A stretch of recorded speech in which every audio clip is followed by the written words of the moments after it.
My name is Marcus Visionary. I'm a DJ, producer, and promoter from Toronto, Canada, and I represent the Inner City Dance record label.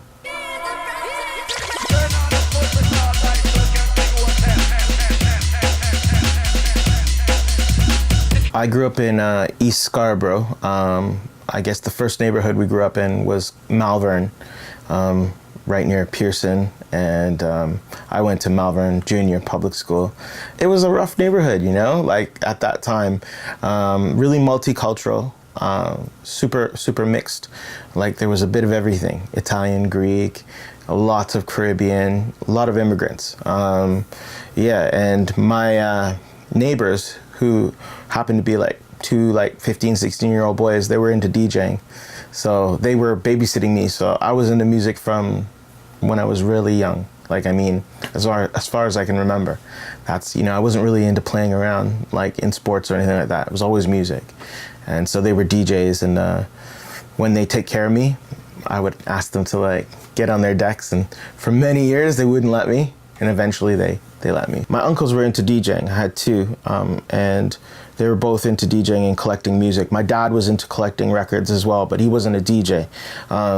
So I would watch, you know, my cousins and my uncles play all the basement parties and stuff like that. And I was just, you know, amazed at how music could control a crowd. And I was addicted to that right from a very young age. We were bringing up all the family from Guyana. They were always at our house. So sometimes parties would just happen. People would pop over and we would start playing music. But when we actually organized a party, my cousins would bring over, you know, speakers and amps and, you know, their records and so on. And they'd put, you know, it was like home sound system. So they'd put speakers in each corner, and they were good speakers, you know, like Serwin Vega or JVC or whatever, Pioneer, you know. And as the night got better, they would warm up, you know, because it was that analog sound. And, you know, they would have fans on the amplifiers and so on. I would say at the time I was listening to a lot of house music. And the UK started coming out with the Bleep sound, which was like that early Warp record label. And we used to call it like purple techno at the time. But there was LFO is one of the ones that stands out for me.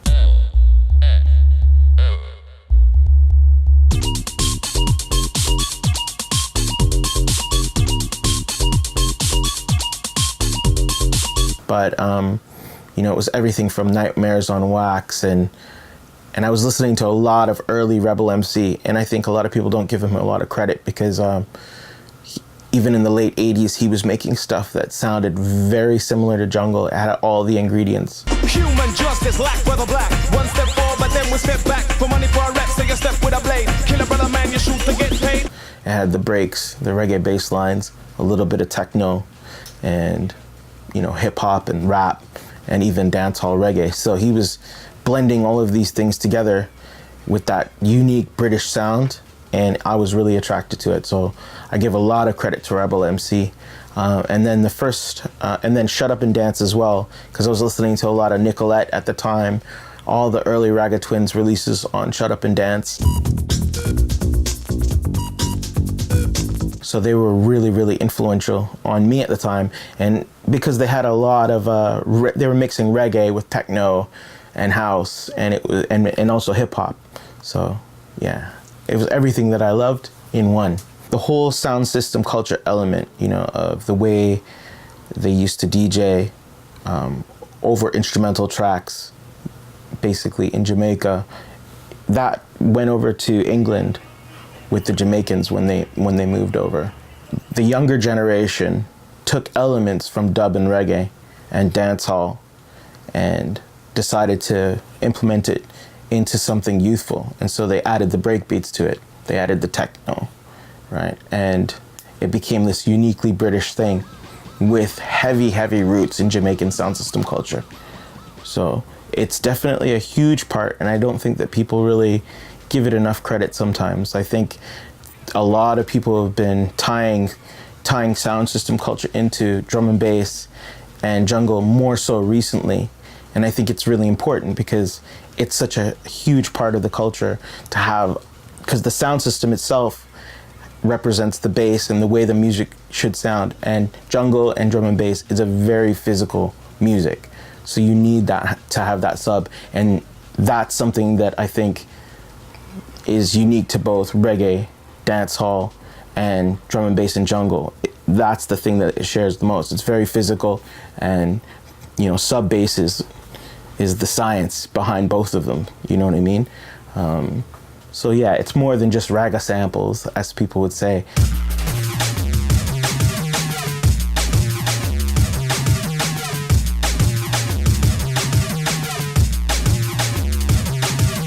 Drum and bass tracks like No Reality, on Ram.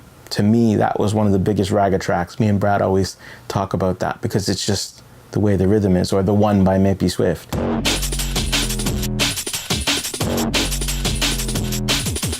Those were like heavily reggae influenced. You can hear it in the bass line, and a lot of Dillinger's stuff as well. You never know visionary how you begin a jungle. Lot of mercy. Hey, yo, mercy. Are you ready? Me a the nutter, original man, nutter, original man. Who wants to read? I say Rio, you say Paul. Rio, Rio. Oh, Lord. Navigator was at my studio cutting a dub plate, and we were actually just yelling to him what to say in the dub plate at the time. It was really interesting. So we were Visionary at the time. I was producing with Dave Whalen, and he knew we were Visionary, but he was doing the dub plate for me. So he kept saying, Marcus Visionary, over and over in the dub plate. And then when I was done, I said, Navi, it's just Visionary and I'm DJ Marcus. He said, no, you have to be Marcus Visionary from now on. He says, that sounds way better, it's more catchy, and that's what I think you should be. Lately, I've been finding that when I wake up in the morning, the very first thing I'll do is I'll turn on like Jazz FM, so I don't get caught up in my thoughts early in the morning. So I'll turn on some music, and I've been finding it really, really helps, because if I wake up in the morning and I just start making my coffee, sometimes I get inside my own head. And when you're doing this full time, there's so many different things you're dealing with in terms of how you're going to pay the mortgage and how you're going to pay the bills. It's all on you. You have to do everything. And in terms of making a living in this business, I do everything. So I promote events, DJing, production. It's, every aspect of the business. So there's always a lot of pressure. So I, in order to clear my mind, put music on, drink my coffee, and I make lists, things that I need to get done so that I can focus. I was really proud of making Give Me Your Love and Number 9 dub.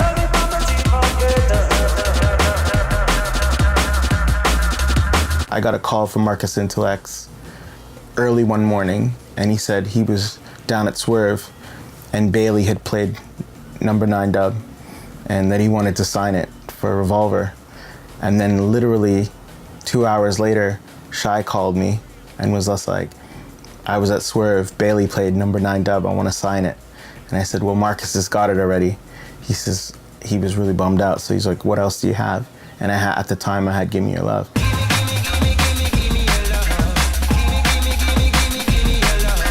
And that went on Digital Soundboy. So those two tracks are dear to me because they were some of my first big signings. Inner City Dance is a record label I do with my partner, DJ Lush. I think we've been going for about 5 or 6 years now.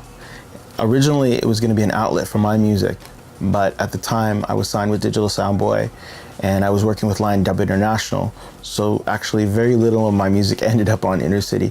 I've had a couple of releases on there, like a few releases on there, under aliases actually. I've done a lot of UK funky stuff, some house stuff. I've done a little bit of jungle stuff on there. I'm a noble badness when what we fill up. I'm a noble badness when yard just fill up. Proudly, it's become an outlet for most of our Toronto artists. Everyone from Stranger down to Gremlins, Polaris, and I'm proud of that. Everyone's had a chance to, so it's kind of become a Toronto label, regardless of genre as well, because we do everything from house, funky, D&B, jungle. So I'm really proud of it. I think it's really important for young producers to listen to a wide variety of music. I listen to everything from blues to rock to funk, and I think that it enriches your music, because especially with jungle drum and bass, it's the type of music that's made up of, you know, other genres. So I think, you know, you're limiting yourself if you're making your drum and bass just by listening to other drum and bass. You know what I mean? Because originally, jungle especially was made up of all these things, you know, so heavily influenced by, you know, R&B, funk, soul, reggae, dub, techno, house, you know. So I think it's really, really vital to listen to all different types of music. The scene in the 90s was really magical because I think rave culture and jungle, we had the voice of the youth, definitely. And I mean, the numbers were incredible. I mean, we went through that period where we were using the exhibition spaces. We had 7,000 people in the house room. We had 7,000 people in the jungle room. And so the numbers were there. Now things have changed so much. I think the way that people are getting their music is not by listening to the radio, but they're getting it on the internet. And so they're listening like Spotify and so on. So it's more difficult to reach the youth. And also too, I think now there's, for whatever reason, there's less interest in underground rave culture. And also too, the word rave has a stigma attached to it, which means drugs. And I think that's become almost a negative thing for us, even with the youth now. But the 90s, I can honestly say, compared to now, magical. And you can't compare it because the numbers were 10 times what we have now, you know? I would say the most positive aspect of being part of this culture would be making people happy. Our job is escapism. We offer escapism to people through music, and touching people with music is really powerful. I mean, I'm really into positive music. I always have been. I'm not into negative messages, and I think that music can change your world. It really does, you know, and it doesn't have to be with words. It can connect people on a spiritual level. So for me, making people happy is the number one thing. And if I can do that, I'm happy. Music is my life. It's everything to me, you know. I don't know where I would be without it. You know, I live, eat, breathe. I wake up every day, it's just music.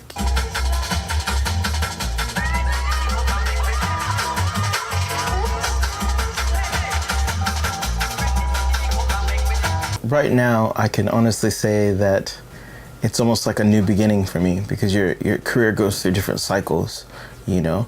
And right now, I'm focused on inner city, you know, because for 10 years I was with Digital Soundboy. For 10 years I was with Line Dub International. And so now I've decided to focus on my own thing. So I want to see the label grow. I want to be able to nurture and mentor new artists. And I honestly feel like my best production work is ahead of me, because, you know, I was always just in a rush to make music when I was younger, you know, just to get it done. And so now I'm taking time with each song and crafting it. So if I can be playing music, making music for the rest of my life, my professional life, I'll be a happy man. You know, that's the goal. Why did you do this to me?